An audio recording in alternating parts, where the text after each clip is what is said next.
Hi, everybody. This is Arun Gala. Welcome back to my podcast. It's called Grabbing Coffee with Arun, where I talk to everyday people that are doing very interesting things. And today I'm honored to have my friend Ted Galanos. And just to talk a little bit, Ted's got multiple disabilities, but the interesting thing is he's overcome a lot of those by learning how to use a phone, and he lives a pretty normal life. Just to kind of start off with Ted, welcome. Thank you, Aaron. Glad to be here. Glad to do another interview with you. Yeah, just to start off with, Ted, tell me a little bit about your childhood and your different disabilities that you're dealing with. Okay, well, I uh, was adopted at birth. I'm Hmm. 52 years old now, or I will be on Friday. Excuse me, I will be 52 on Sunday. So Okay. I was born in the early 70s. It was a closed adoption, so I did not have any opportunity to know my biological parents. I Hmm. was adopted into a loving family. Um, Grew up on a 17-acre horse farm. Wow. Uh, my dad was a sales representative for a water heater and boiler company. My mom was a homemaker and raised me and later my sister, who also was adopted. Hmm. And so I was a sickly child or a sickly baby. And as I got a little bit older, I was late to learning to walk. I Hmm. was at about 3 years old. My parents took me to Texas Children's Hospital in Houston for some braces for my legs to help keep me from locking my knees while attempting to walk.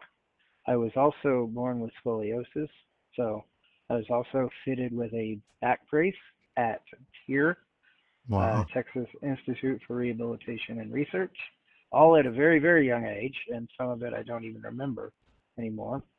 I learned to walk partially by water therapy in the Woodlands Athletic Center, Hmm. actually in the Woodlands, not far from where I grew up in Magnolia.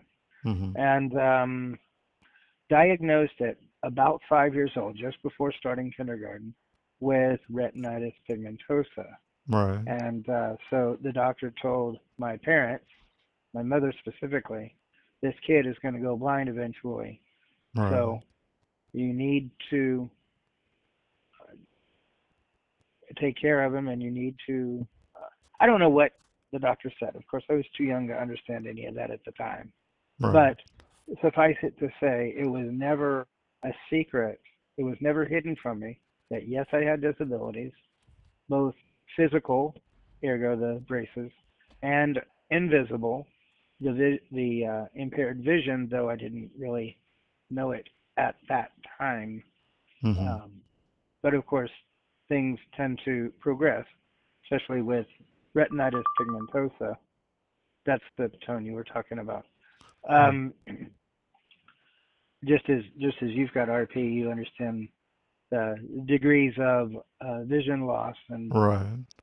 we can go through those stages if you choose to in this interview as we converse. I also have this is something else. I also have very little to no feeling in my hands, feet, fingers, and toes, which means the further away from the heart or the core of the body, the Hmm. less I feel. And they call it peripheral sensory neuropathy. Hmm. So therefore, I cannot read, never could read Braille. I can't feel tactily, Hmm. and I don't feel pain in the normal way others do. So you So don't have dexterity in your fingers, right? I, well, as I lived my life, the dexterity was Hmm. less and less, and I'll explain why. Hmm. Uh, with having loss of feeling, I also didn't have very. very good blood circulation. Mhm. So I was easily injuring myself, whether it be, say, a paper cut or maybe a burn blister because I touched a coffee cup that was too hot, Mhm. or I was doing something outside and got a fish hook in my finger or something going fishing. Um, and because I was chronically getting injured, I'd wore band-aids on the tips of my fingers all the time. Mhm. However, I wouldn't heal very quickly due to the blood circulation, and so I would experience infections fairly frequently through my childhood. Wow. Lesser as an adult because I'm not as active, Mhm. and so I would be on oral or IV antibiotics on and off throughout my childhood, and the infection would everyone would sometimes get into the bone, and Mhm. the bone would thus have to be amputated. Wow. Um, and so over the course of my life, I've lost little bits of bone in the tips of my fingers to the point now. Um, if you can imagine, both you, Aaron, and your audience, imagine your hands, the palms Mhm. of your hands, and Mhm. you have three bones in each of your four fingers on each hand, All and right. two bones in your thumbs. Mhm. Well, the bone under the fingernail, the proximal, and the middle bone, the medial, are gone on Wow. my hands. And same thing for the thumbs. The bone under the thumbnails are Mhm. gone. And in the case of my left hand, the ring finger on my left hand is Mhm. completely gone now. And my wife, my late wife, teased me. I told her I could not get married because I had no place to put the ring. She said you would Yeah. wear it around your neck on a chain, otherwise I'm putting it through your nose. Right. Right, right. So, Ted, just to kind of move on, did you go to regular schools or how did you? I mean, I know I you did. have a college degree, right? Yes, sir. Uh-huh. I started out in private school, Montessori school for the first kindergarten, first and second grade. Mhm. Private Lutheran school from third through seventh grade, which was a miserable time in my life, and I did not get any state support. No large print books, no magnifiers, no nothing. I did not have state resources. When my parents divorced in 1987, uh, upon my eighth grade year, my mom moved my sister and me both into public school. So I started eighth grade and the rest of high school in public school, where I had the large print books and the O&M and all the state resources provided to those who are visually impaired or blind. And was I was an okay student, not great, but okay. Um, I had the typical manifest. I did not know I would get into computers, and wasn't really aware of the assistive technology in the late 80s and very early 90s that I could have had at my disposal. I just did not know it was there until I did decide to go to college. I went to Chris Cole between graduating high school and starting my first semester of college, Mhm. and learned a great deal about independent living, college prep, which is basically what the program was, Mhm. and for the first time I saw a technology department, a technology lab, and during the stay at Chris Cole, I ended up getting one of those notorious infections and had to be hospitalized. Mhm. Coming back from Austin back to Magnolia, uh, it was suggested I go to Tier to learn about wound care. Mhm. Well, in doing so, I also found that they had a rather nice computer lab. So Texas Commission for the Blind and Tier teamed up in getting me my first assist a computer with assistive technology. I didn't know they had that over there. Huh. So they probably don't now, but they did because they've outsourced a whole lot of stuff over the Mhm. last 30 years. but back then they did. Hmm. And then so you went on to get a college degree, right? I did. I was able to use JAWS just like most of us that are Hmm. totally blind or visually impaired use. I started out with actually, uh, well, I guess we don't need to talk about ancient softwares and stuff. Right. Um, but I do use a special adaptive input device called Darcy. It's a USB device with two platform switches that are affixed to my table with Velcro, Hmm. and it allows me to type into the computer with Wow. Morse code, dots and dashes. Because with my amputated fingers, I can't use a normal QWERTY keyboard. And even if I did have all my fingers, I wouldn't have the sensation in my fingers to feel all the keys. I'll tell So you this what, is to you're just a truly an inspiration. I mean, so to so I did end up graduating from college. It took me about 7 years. mhm. Graduated December of 2000 with a Bachelor of Business Administration, and I majored in Computer Information Systems. Wow, pretty good, pretty good. So what did you do after that? I, well, by this time I was living in an apartment, and my vision was really I was almost in stage RP, Hmm. which basically means I was at the stage of severe nystagmus, which was where your vision bounces. Hmm. Um, my vision became more and more opaque, like looking through a fogged window, Hmm. and then eventually light perception, and then nothing.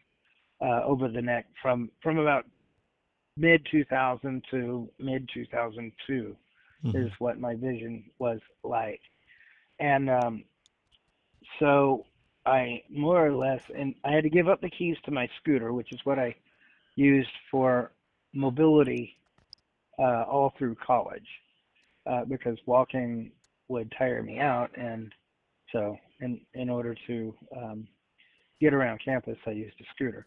I had to give up the keys to that and become basically homebound.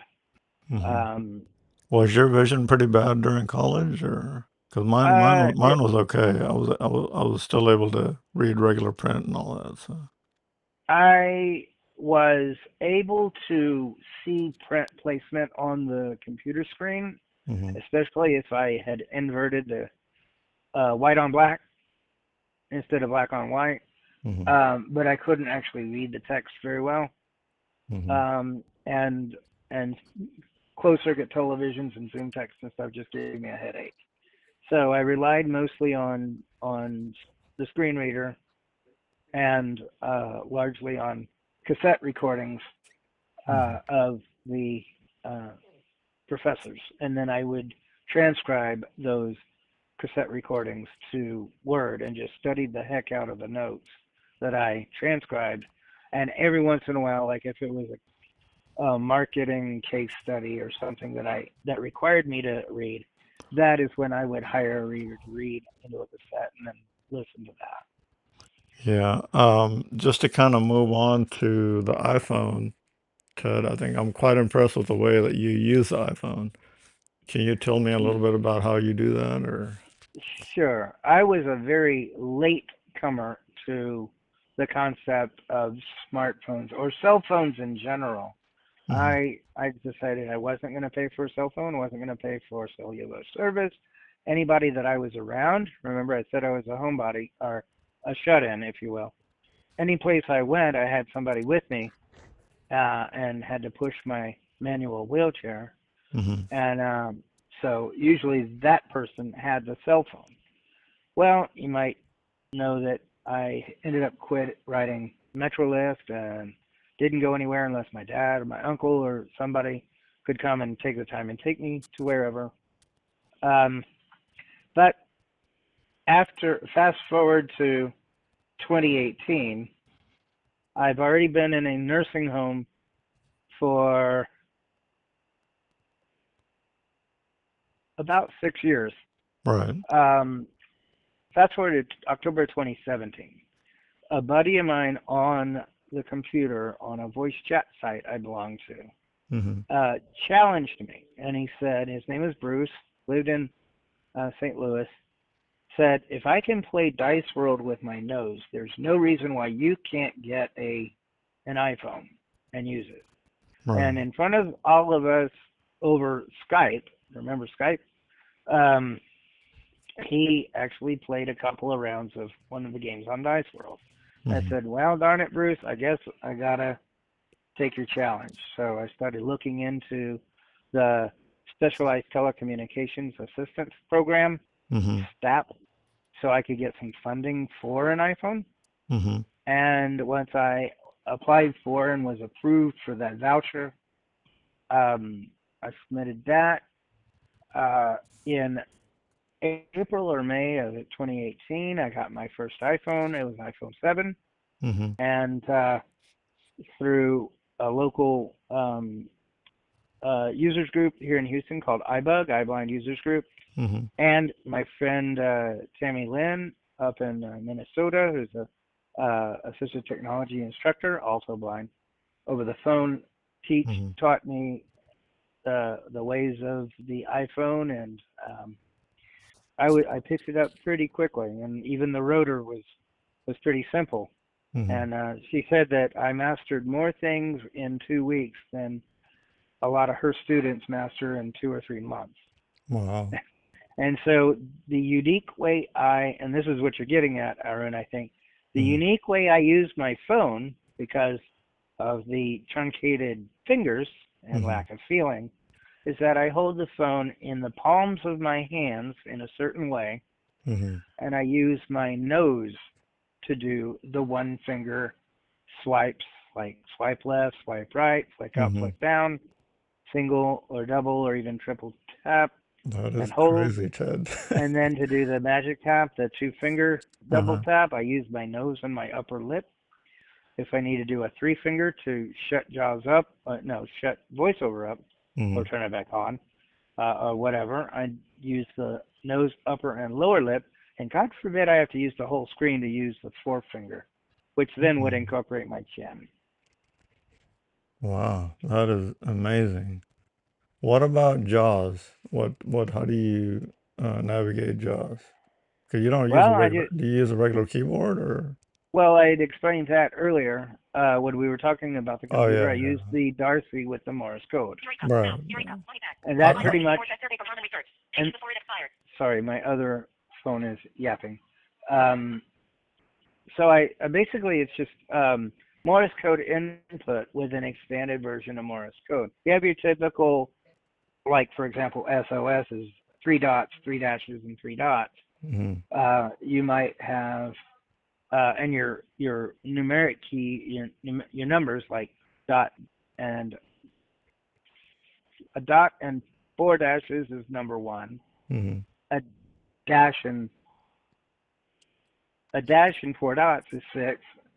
Five dashes is zero, for example. It's kind of hard to learn Um, that, isn't it? Or you get used to it. it well once you start in on it, you'll notice patterns. Oh. A is dot dash, N is dash Mhm. dot, and you start realizing patterns, and then you can start incorporating your modifier keys, your Shift, Control, Mhm. Alt, Windows keys, and then your applications key, your tab key. Your function keys are just your numeric keys with an extra dot or dash, depending on where you Mhm. are between F1 and F12. So let me ask you, Ted, have you thought about like writing a book about your all the things? I mean, you seem to be quite. I'm quite impressed with you with all the things that you've done. And what are your goals? Uh, What are some things that you want to do that? Let me ask you that well, that you haven't um, done yet. I I don't really have any aspiration for writing a book, though people have asked me that before. And if anybody wants to author that book for me, uh, they're more than welcome to, and I'll do an extended interview for something like that if somebody wants to take on that project. I just don't feel like doing all that typing, even with dictation and even with um, the artificial intelligence stuff. I just don't feel like I don't have the ambition for it.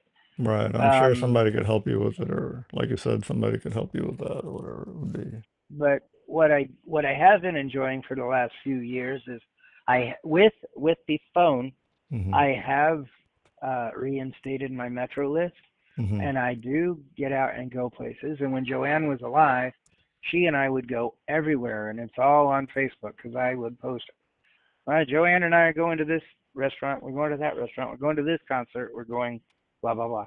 And Hmm. I still do some of that today, reliving my childhood where I didn't get to go to any of the major rock concerts as a kid because living in the sticks and not having any transportation, I never could go to concerts.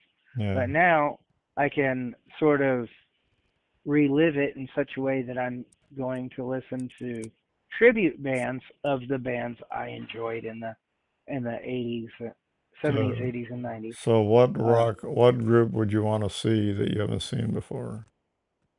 oh lordy, Because you're about the same age as me. I think, I went to go see Queen, the tribute band over at the Millerado Theater, and that was pretty good. But one one second, Aaron. Give me about 20 more minutes. I'm in an interview. 20 minutes.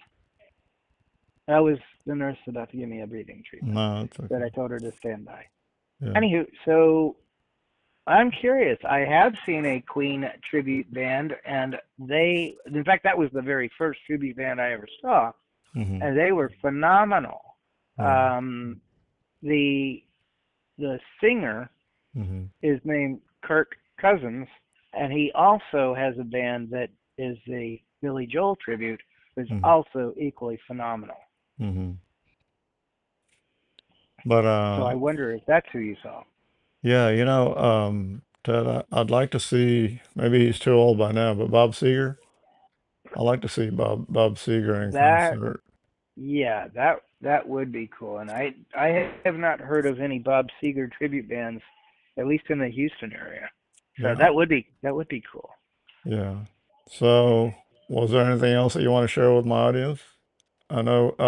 Tell me a little bit about this out of sight group that you belong to. What is Okay. that? Well, What is I'm that about? sure. Well, I'm not as much a participant now as I was uh, largely before Joanne and I got together. I kind of faded out of that existence when Joanne and I started doing stuff in real time. Hmm. Out of Sight is a chat community created by the blind and for the blind, Hmm. and it uses the Team Talk platform where you go in, you sign in, Hmm. you sign in, you create an account first, and then you get a what's known as a TT file, which basically is your login credentials for Team Talk or TT, Hmm. and then that allows you to log into their lounge, and then from their lounge, you can go to any number of other rooms or channels, as they call it. Hmm. And I used to, when I was, again, not going out all the time and I was in front of a computer 18 hours a day, was on there quite often. Um, but it's people that chat that are all over the country and really all over the world, Canada, New Zealand, the UK, But what do they just mainly talk everywhere. about? Is it mainly just games, and is it They're limited? they're yeah. In the evenings they like to play games. Um, they have a modified password. They have a modified Family Feud. A lot of trivia games. A Hmm. lot of word puzzle type games. In the morning, there's a couple of chat rooms. One is called the Sports Bar, Hmm. which they basically talk about any and everything, including sports. It's akin to Cheers, if you ever watch Cheers on TV. Right, right. Um, just and a lot of the regulars are in there every morning. I used Yeah. to be one of those regulars, but I'm not at the computer that early in the morning anymore.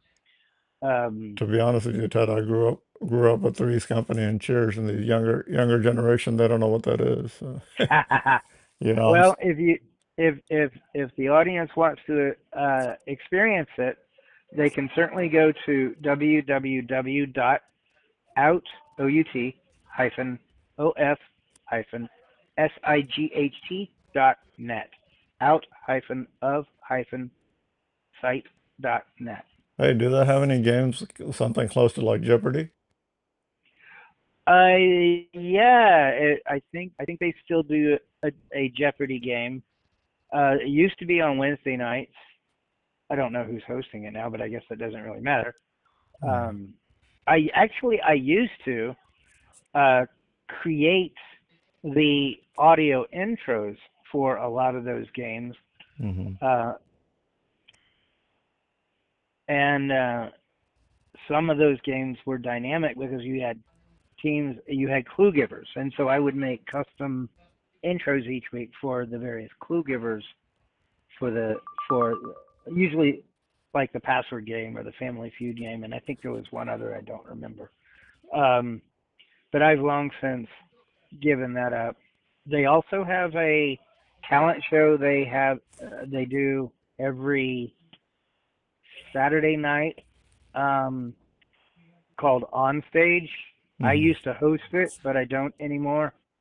It's kind of you pre-record something like a karaoke yourself singing to a karaoke track, or you can play live if you have the audio set up to play live through a mixer and play acoustic guitar and sing whatever. You can do live if you have the capability or a pre-recorded something. Um, and that's every Saturday night, Well, and one, all times are Eastern. right, right. So one last thing I wanted to ask you, Ted, is I think if I remember, you were involved in adaptive sports too, right?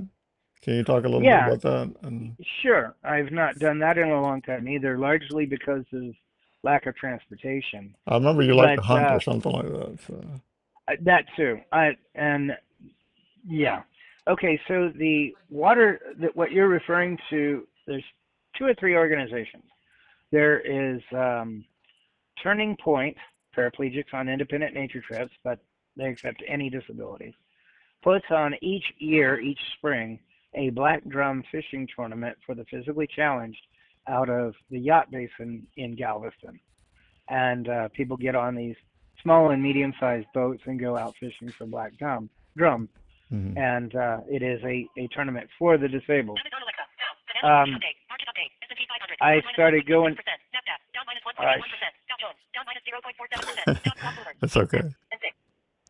Um, so I got involved with that the spring of 2001, and I did it pretty consistently for a number of years, probably close to 10 years.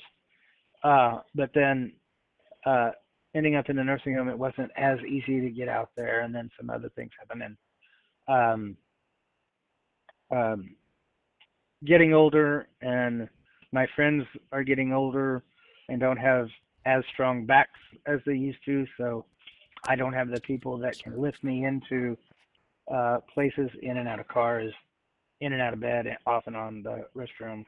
So I can't go overnight to places that anymore. But Now you said the yeah. other thing, the water skiing is Texas Adaptive Aquatics. Hmm. That's out at Lake Houston, and that's usually just a day event on uh, Saturdays. And they have about four, maybe five of them each summer. But Hmm. again, I don't have the transportation to get out there, and I can't stand up and transfer into the vehicle like I used to. Hmm. So I haven't been out there since 2019, since before COVID. But I thoroughly enjoy it, and if ever I can get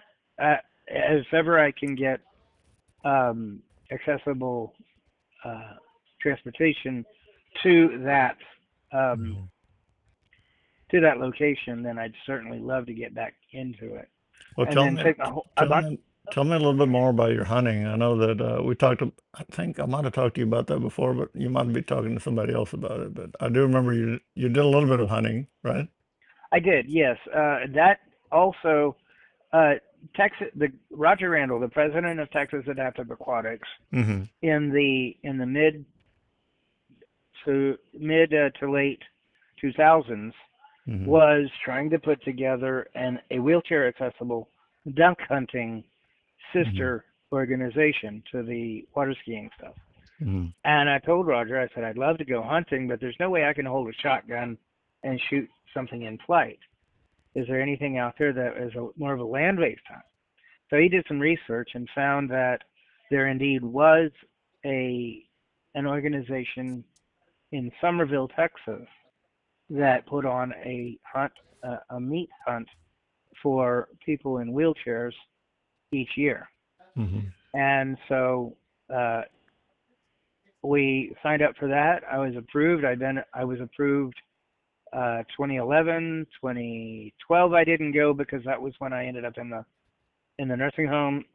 That was right when I had my knee injury, and and and then I did go back in 2013, 2014, and 2015, I believe. Maybe 2016, but I don't remember. I don't think so. Yeah, did you get Um, to shoot any deer? I did. In fact, I killed two. Mhm. In 2011, I killed two within about 10 minutes Yeah, apart. well, Mm. And then in got the results. Mommy's fine. 2013, saw a real nice white buck, but we were not allowed to shoot bucks. We could only shoot doe. Um, that was just one of the rules. And Mm. then the next year, Roger wanted me to try shooting a compound bow. Mhm. And being blind, let me explain this. Being blind, what the way it works, and being in a wheelchair. I'm in a wheelchair, and I have this big metal contraption in front of me Mhm. that holds the rifle, or Wow. in the other case, the compound bow. Mhm. And it's like in a vice grip that holds the front stock of the gun. Right. And then I have a trigger hook, a trigger pull that's Mhm. sort of ace wrapped onto my hand, Mhm. used mostly for people that are stroke victims, but when you have no fingers, it works good for that too. And for the visual, for the optics, Mhm. I first started using a laser that sat on top of the scope, Mhm. and Roger would turn the light on, and he would aim the dot at the animal, and I'd pull the trigger. Wow. When he would tell me, "Okay, pull," and I'd pull, and I'd shoot the gun. Later, he got a grant and got uh, something that there was a camera that would Mhm. sit in front, sit behind the scope, and look through the scope and project the image downrange on an LED screen that would Wow. sit in front of Roger. And Huh. so Roger would feed my little trigger hand into the into where the trigger was, and he would um, guide the gun, put the crosshairs on the animal, and then I'd pull the trigger when he said, "Okay, go." Any idea how far was the animal, Ted? Just to kind I of get a think they rough told me idea. about 75 yards, but well, they would come to the feeder, and the feeder was about 75 yards. Wow. That's crazy, huh? Yeah, it was a lot of fun, and I definitely had a lot of meat in my freezer Yeah. there for a while until I ended up in the nursing home. Then I had to give it all away. Give what Well, was left away. let me ask you one last question. What keeps you Sure. going with all these challenges? And there are times in my life I just want to give up, And but what keeps you going? The spirit of God, I guess. Well, for Yeah. sure. But I just recently, if you paid attention to Facebook, I Mm. had two hospitalizations Yeah, you were in the in a hospital. Yeah. month's time, October 24th and again November 14th, due to acute edema where my entire body swelled up. The Mm. only other two times I felt anything like this was in 2015, January 2015, and again in October 2019, when I had almost a deadly case of pneumonia. Wow. And even COVID didn't treat me that bad. Right. Um, I swelled up super bad and um, was on diuretics for quite a long time, and Mm. um, yeah, it was not a good thing. But this time, the same thing happened this time, but I did not have any kind of pneumonia. So I don't know what instigated it, but I went to the first hospital, got done, got discharged like 4 days later, came back here, Mm-hmm. thought everything was fine, but um, in about 2.5 weeks, I ended up back in the hospital like a repeat. And I almost didn't want to get out of bed that Friday because I just didn't want to. I didn't want to face having. I knew I was going to have to go, but I knew that it was also up to me to tell them to send me, Mm-hmm. unless I went unconscious, because that's the only time they'll do it without me asking.